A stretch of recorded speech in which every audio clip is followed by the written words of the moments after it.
It's exhaustion, it's resentment, it's the loneliness of being surrounded by people and still feeling unseen. But most of all, it's the truth you don't want to admit. The more available you are, the less they value you. Nobody warns you about this because everyone benefits from it, but you felt it. We humans are wired to take for granted what's always there. Something always within reach becomes background noise.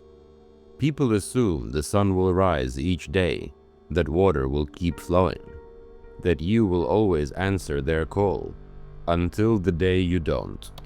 You give and you give, hoping to be appreciated, and yet you feel invisible. You wonder why no one ever seems to notice you unless they need something. Why you're always the one left drained. Why you crawl into bed exhausted and alone, feeling just as empty as before. Here is the hard truth. You taught them to treat you like a resource, not a person. You erased your boundaries, so they erased their respect. The hidden cost of always being available is that you become invisible in plain sight, a convenient utility taken for granted and then ignored. And every time you say yes when you need to say no, you pay a price. A piece of you dies. You abandon yourself a little more just to avoid abandoning others. Your time, your energy, your self-respect, each given away for a fleeting moment of approval, a pat on the head, another conflict avoided. Carl Jung understood this kind of quiet self-betrayal. He taught that we all wear a persona, a mask we should show the world, while our true self hides in the dark.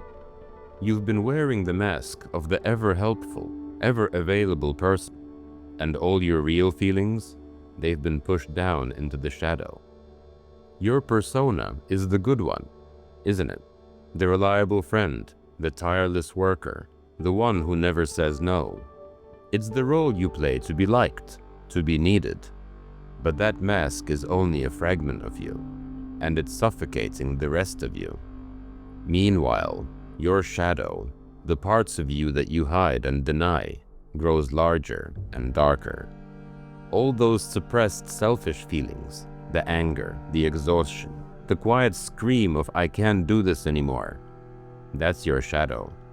Every time you smile and say, "Sure, I'll do it," while your heart sinks, the shadow feeds on that lie. How many times have you helped someone and secretly resented them for it? How often do you whisper, "It's fine, not a problem," while a voice inside screams, "I have nothing left to give"? You swallow your anger to keep the peace, but it doesn't vanish. It collects in the shadow, waiting for you to finally notice. And let's be clear, you are not wrong or evil for feeling any of this. You're human. You were taught that being nice means ignoring your needs. You learn to smile while you drown. But those buried feelings are real, and eventually they demand to be heard. You keep busy with everyone else's problems to avoid facing something within, don't you? Because when you're finally alone, the silence is deafening. All that pain you buried starts to whisper.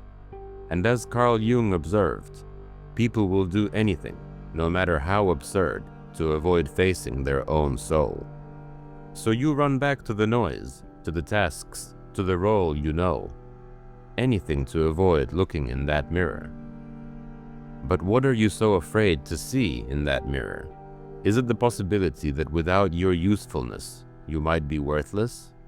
Are you afraid that if you stop being the helper, you will lose your place in people's lives?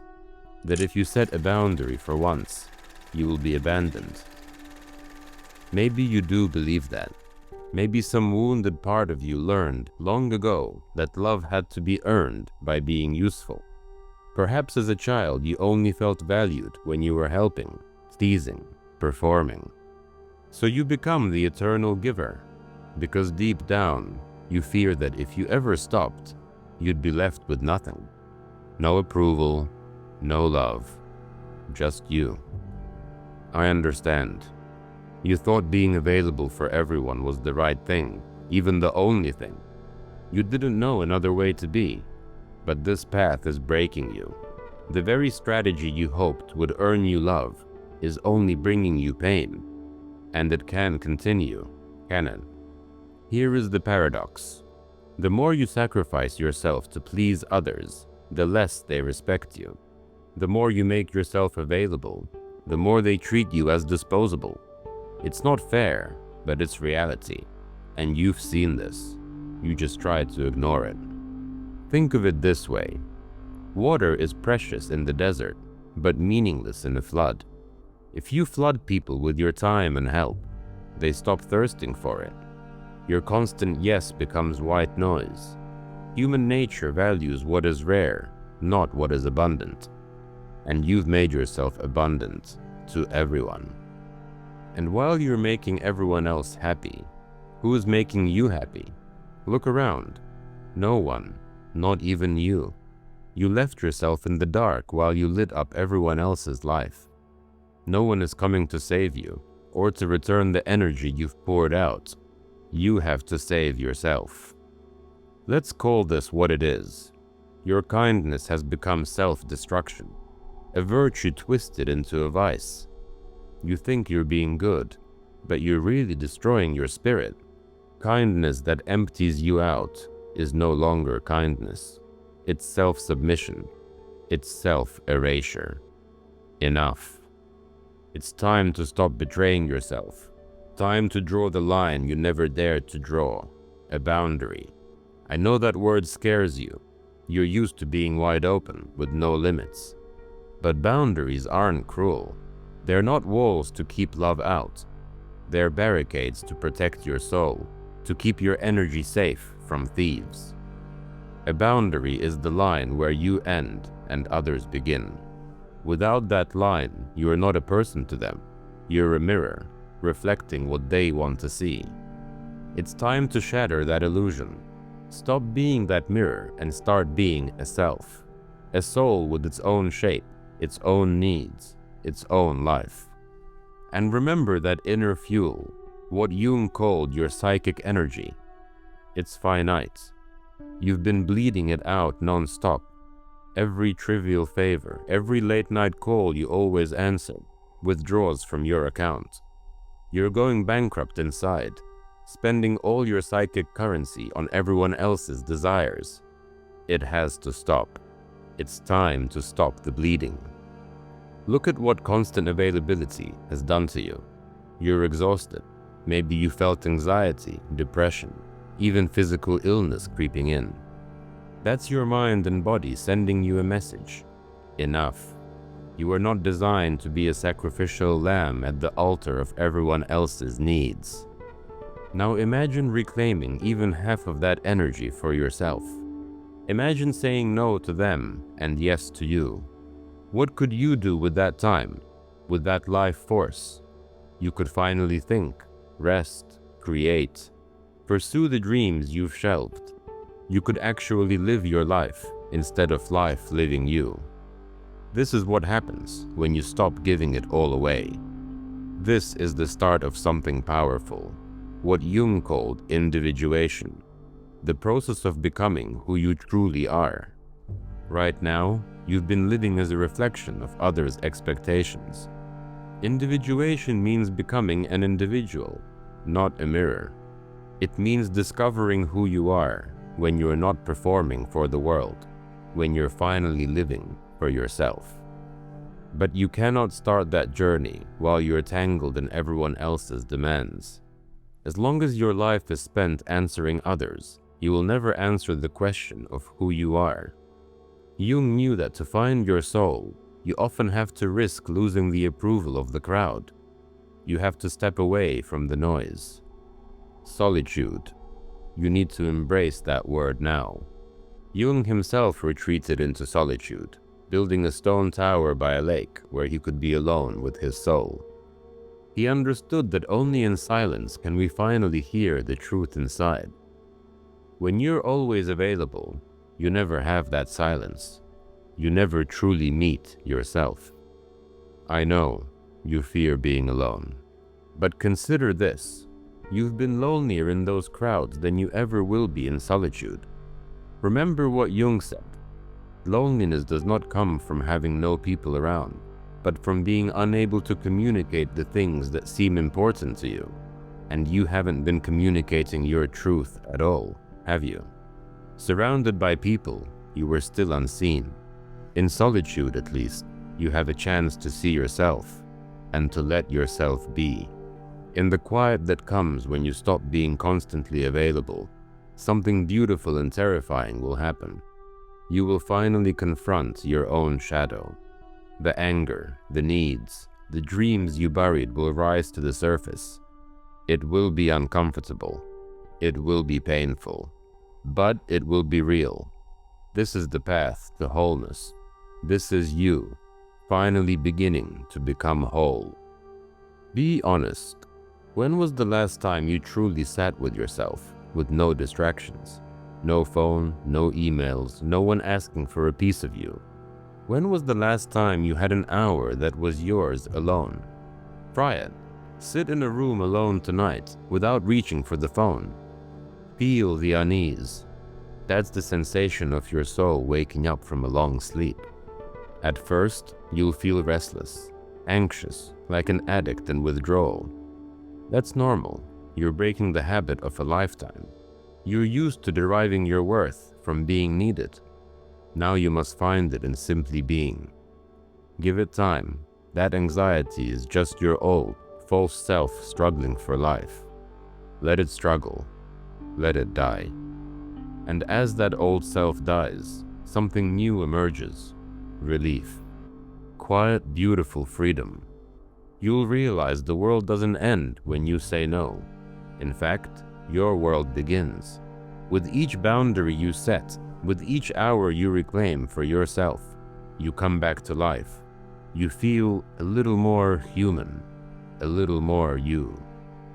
You might even feel a strange new power, a power of someone who has nothing to lose by being true to themselves. The power of walking away. Those who once controlled you with guilt or expectation suddenly have no hold on you. They don't know what to do because you're no longer playing by their rules. You're becoming someone they can't manipulate and someone you can finally respect. Be prepared. Some people will not like this new you. They'll call you selfish, cold, changed. Let them. Those who only loved you when you made yourself small will fall away. Good. Let them fall. Better to lose those false friends and one-sided relationships than to lose yourself. And the ones who truly matter, they will adjust. They will learn to respect your boundaries. Perhaps slowly, perhaps grudgingly, but they will. In fact, you may find those relationships becoming richer, more honest, because now you've set the terms.